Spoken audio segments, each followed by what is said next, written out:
Right now, the outcome of the Isleworth murder trial, the verdict, and how long it took the jury to deliberate.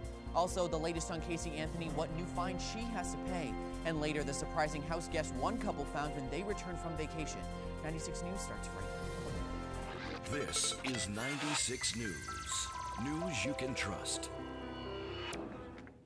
Good evening, everyone. It is the week of September 26th, and this is 96 News. I'm Ryan Shea. Millionaire Bob Ward was found guilty of second-degree murder in the death of his wife, Diane. The jury began deliberations Friday and came out with a verdict just before noon on Saturday. Diane Ward died in September of 2009 in their Isleworth mansion, just days before she was set to give a statement in court about her husband spending millions on luxury items when his business had failed. Well, Casey Anthony ordered to pay more than expected. The sheriff's office in Orlando is ordering Anthony to pay $120,000. This is in addition to the $25,000 she was already ordered to pay for the expenses in the search for her late daughter, Kaylee. Well, now it's time for your forecast with 96 News' Victoria Garcia. Victoria? Well, it's the first official week of fall, even though here in Lakeland, we're not feeling that yet. Temperatures are still on the rise. Starting with today, Monday, we had a high of 87 and now a low of 73 with a 50% chance of rain. Tuesday is a high of 87 with a low of 73, a 30% chance of rain. Wednesday, we have a high of 98 with a low of 72. And Thursday, we have a high of 88 with a low of 72. Friday is a high of 89, a low of 71, with a 40% chance of rain. Remember that temperatures can actually reach into the 100s because of the humidity factor due to the constant rain. For your weekend, it will be sunny with little to no chance of rain on Saturday, so perfect beach weather for Cocoa Beach and Clearwater, and not too good for Sunday to go to the beach. Scattered thunderstorms are expected. Expect fall temperatures to be moving in soon as the weeks progress. I'm Victoria Garcia, 96 News. Thanks, Victoria. Well, California's most well-known landmark is attracting some unwanted visitors. Citizens who reside in the Hollywood Hills are complaining that tourists are disrupting their way of living. Many people say that the amount of cars parked and people in the middle of the road gazing at the cinematic Hollywood sign are just too much. Signs have even been put up in the areas that read tourist-free zone. Well, although SAT scores are down and many scholarships are disappearing, schools are improving. Schools in Polk County are seeing an increase in students participating in dual enrollment and advanced placement classes. Since 2007, the amount of students who have participated in the AP classes has risen by nearly 4,000. School leaders are encouraging students to seek out these classes, but still say that placement testing does still determine who can qualify. An Auburndale woman dead this evening after a fatal hit and run. Police are saying that 45-year-old Paula McClett was walking just across the street to a friend's house when she was struck by a Ford F-150. The man fled the scene and police are asking for your help. The truck will have front-end damage and a dark mark on the tailgate.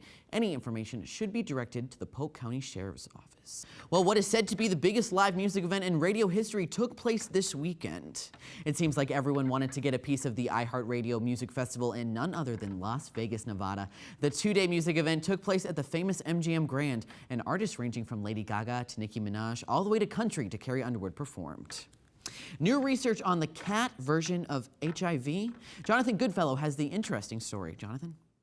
American and Japanese scientists from the Mayo Clinic College of Medicine and from Yamaguchi University have genetically altered a special group of cats to glow in the dark. Despite their obvious significance, the real significance of these felines is their resistance to the feline immunodeficiency virus, FIV, a strand very similar to that of the human's HIV. It was also noted that this resistance can be passed down through generations. Scientists engineered these FIV-resistant cats by using an antiviral gene from the rhesus monkey, as well as a fluorescent protein gene from the Echoriae victoriae jellyfish, which causes the cats to glow and allows the scientists to track the gene flow easily.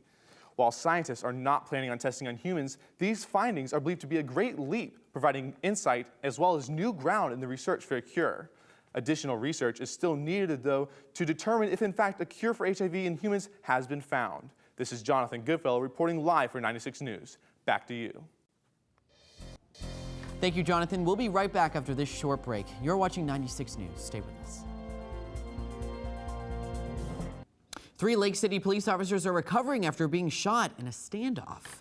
Sergeant Jason Bird, police investigator David Greer, and Officer Mitchell Klein are all doing fine this evening. The three responded to a domestic complaint call when the suspect opened fire. He later barricaded himself inside the house and committed suicide. And one couple got a smelly surprise after they returned from their vacation. Stephanie and Bill Poliri says that 10 skunks moved into their Central Florida home. Mrs. Poliri says that 5 skunks crawled across her kitchen when she was having coffee one morning. Local trappers have been helping the family with the problem. Well, could Google Plus be the new Facebook? Jennifer Browning has the report. Jennifer? Since the release of Facebook 7.5 years ago, there are now more than 800 million active users. According to the most recent count, they're at only 3 months old, Google Plus is already at 43 million active users. In the beginning stages, Google Plus was by invite only, but now last Thursday they released their 100th feature, open signups. Google Plus is becoming notorious for their easy friend management, safer content sharing, and better management of your personal information. Facebook is trying to match and rival all of these features. By last Thursday, they released the new F8, trying to keep you there with a music and a media platform in order to keep you more informed of your best friend's information. Since the release, people seem to be turned off from the new look and features, saying it's too confusing and they wish it would just stay the same. This is Jennifer Browning reporting live for 96 News. Thank you, Jennifer. Well, it was an emotional scene for the 2 American hikers who were released from an Iranian prison. Josh Fadel and Shane Bauer were arrested while hiking too close to the Iranian border 2 years ago. They were released after paying $1 million bail. They arrived at New York's JFK International Airport just before 11 a.m. on Saturday. Well, now it's time for sports with Julius Williams. Julius? Thanks, guys. As last week came to an end, we saw some big news from some very familiar names. Former Lakeland running back Chris Rainey was named college football's Offensive Player of the Week. The Florida Gator compiled over 100 yards rushing and receiving, along with the touchdown in a victory over the Tennessee Volunteers. He is also being mentioned as a possible Heisman candidate, so congratulations to Chris Rainey. In other football news, quarterback Cam Newton is really starting to turn heads as he becomes the first rookie quarterback to throw for over 400 yards in his first 2 games. He's really becoming an impact player, and if he keeps this up, he can possibly win the Rookie of the Year award. Also, Tampa Bay Buccaneers had an amazing comeback victory against Minnesota Vikings as they won 24-20.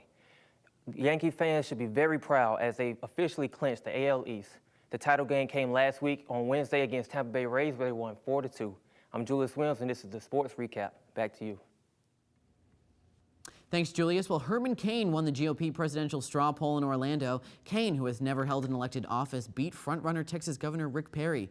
People who attended the event said that he was an impressive speaker. Cain was also the keynote speaker at the Lakeland Center for the Reagan Dinner Series just a few weeks ago. Now to Jonathan Manning for the gruesome story out of Mexico City. Jonathan, what's the latest? In recent news, the people of Mexico City woke up to a horrifying scene last Thursday to find 7 bodies in a downtown neighborhood. This is in addition to the 35 bodies found earlier on in the week. The officials say the bodies had signs of torture and were partially nude. The investigation shows that many of the bodies had a criminal record and were affiliated with organized crime. Mexican authorities are reviewing security tapes showing armed men pulling the victims out of the van and dumping them onto the street. We'll have more on this story as it develops. I'm Jonathan Manning, reporting live from 96 News. Back to you. Thanks, Jonathan. We'll be right back after this break with more of your top stories. You're watching 96 News. Stay with us.